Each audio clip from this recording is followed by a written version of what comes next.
bajarilgan amaliyotimiz pay transpozitsiyasi, ya'ni axil pay o'rniga shu birinchi barmoq bukuvchi payini transpozitsiya qilib o'rniga o'rnatdik. Bemorimiz Yozyovon tumanidan kech bo'lishiga qaramay Yozyovon tumaniga operatsiyaga keldik. Hamkasbimiz Bahodir aka bilan birgalikda.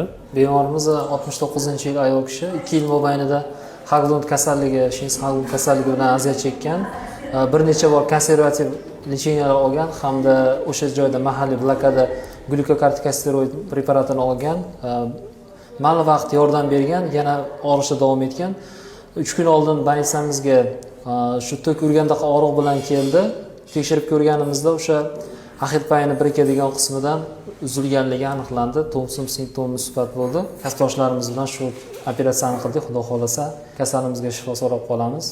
Holatlari yaxshi kasalimizning. Rahmat. Operatsiya muvaffaqiyatli tugatildi.